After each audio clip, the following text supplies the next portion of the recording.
надо говорить, что я слишком большой грешник, высокий грешник, то есть, что много слишком нагрешил. Или как некоторые непосредственно говорят, эти самые, кто служил в Афганистане, говорят, мы там убивали. На нас в душе эти стрелялки, как в том интернете, как малолетки играют в этом, да? Но Бог, кто снимает этот груз греха, эти камни, для того, чтобы человек освободился, чтобы он мог свободно дышать полностью этой грудью, потому что Бог придет и наполнит душу такого человека, возродит его дух, потому что под воздействием Духа Святого возрождается человек, и у него уже духовное это стремление, жажда искания Слова Господня на всяком месте. Не просто, что я пришел сегодня, у меня свободная минута здесь появилась, и я вот непосредственно сейчас почитаю Библию, я сяду, я помолюсь. Боже, открой мне что-нибудь такое. Нет, в любое время, на всяком месте будут призывать Господа. Будут призывать непосредственно для того, чтобы непосредственно облечься в весон. Это одежда праведности, которую дает только Бог. Что ни один чистильщик, ни один убелитель, который живет на этой земле, он не в состоянии эту одежду сделать чистой. И посредством этой одежды человек чувствует, что да, грехи спали, камни эти убрались, которые придавливали к этой грешной земле. Друзья мои, хотите верьте опять, хотите нет, но Бог ждет каждого человека. И Он хочет, чтобы, напоминает, говорит, сын мой или дочь моя, я возлюбил тебя сильной или крепкой любовью. Приди ко мне, я сегодня дам тебе покой этот, который ни один человек не даст, ни один властитель в этом мире, ни один царь, ни один священник даже не даст, а только дам я. И этот непосредственный приход к нему, он запомнится к тебе. Как один зэк рассказывал, я слушал его свидетельство, который отсидел не один десяток лет, когда ему один человек, который в тюрьме там непосредственно сказал, что живой Бог, ему молиться надо, к нему приходить, прибегать в любое время. Да как молиться? А он говорит, как ты говорил со своими родителями, так и говори Богу. Да ну, он говорит, ну попробуй. И он говорит, я накрылся телагой на зоне. И думаю, ну что сказать? И только хотел сказать, папа там или отец, и говорит, меня так нахлынуло слезы, что мне ничего не надо было говорить. Я понял, что Бог непосредственно пришел ко мне. Почему? Потому что Его условия. Позови ко мне, я отвечу тебе. Можно в этом испытать или проверить Бога. Приходит ли Бог? Конечно, придет. Конечно, явится. Конечно, возможно, даже и прикоснется кому-то.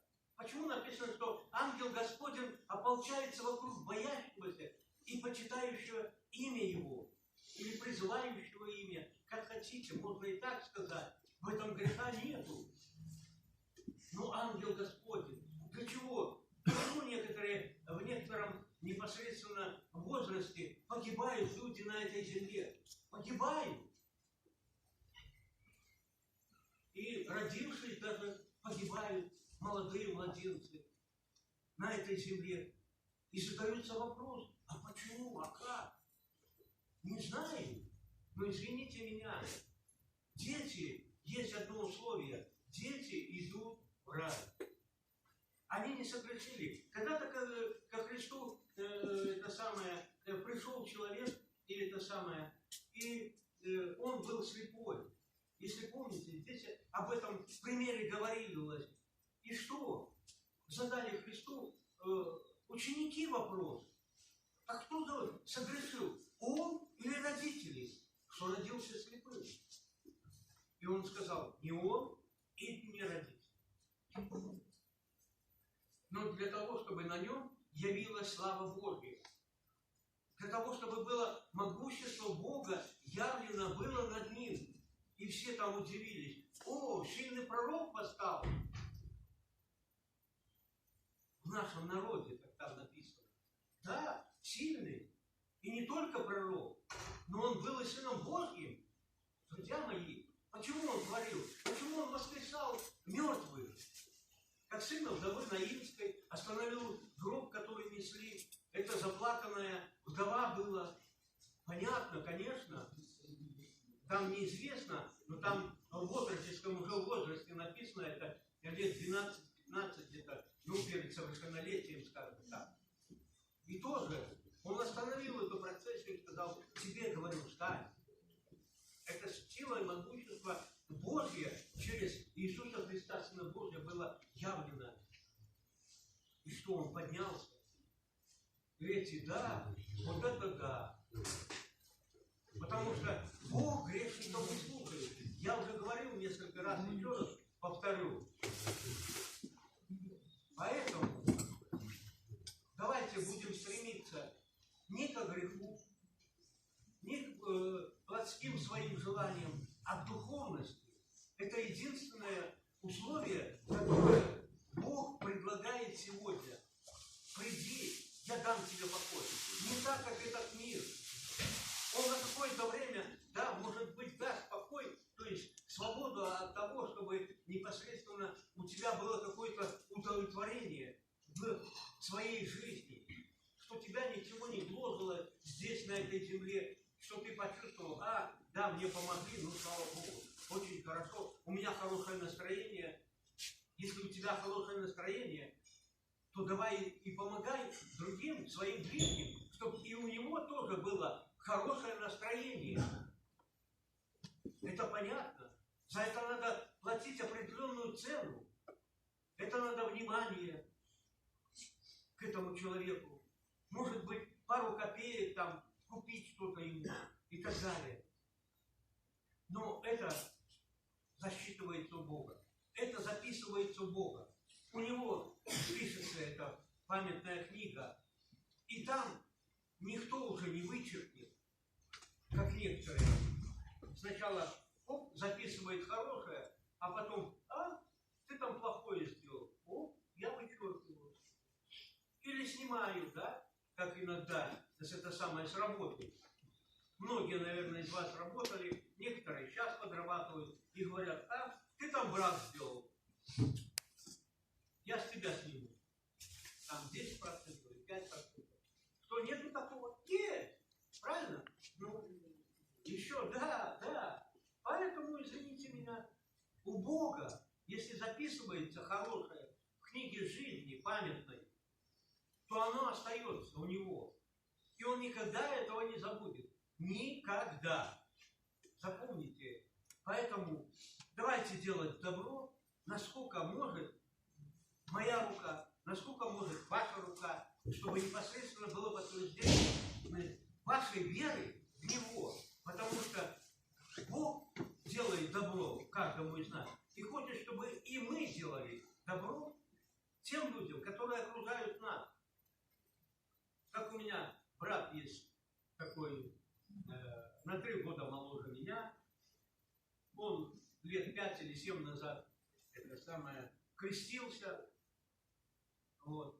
Нацепил крестик, носит. Ну, слава Богу, носит. Я говорю: а как ты, дорогой ты мой, исполняешь? Видите? То, что ты крестился, это еще не символ того, что попадешь куда? Вверх, в рай. А почему? Дорогой ты мой, покайтесь и веруйте в Евангелие. Это призыв Христа. Это покаяние, не крещение. Крещение – это подтверждение того, что ты верующий. Все. Подтверждение. А покаяние – это покаяние в своих грехах. И если человек не покаялся, не знаю, вряд ли он попадет туда. Это условие Бога. Это не мое условие. И он знает, кто как исполняет Библию. Как, к чему стремится тот или иной человек. Читает он Библию, стремится, ходит ли он в церковь, или он пришел туда ради галочки, поставил там это самое свечку, взял, написал там за здравие мое, пусть священник помолится. Да никто не против, что за тебя помолиться. Но почему ты не хочешь молиться? Вот вопрос. Если Бог любвеобильный, и Он любит тебя, и ты вспомни, что несколько раз, а может и десятков раз, не говоря уже про сотни, Он тебя спасал. Он выводил из тупиковых ситуаций, и ты тогда даже не сказал Ему спасибо. Вы делаете свой анализ.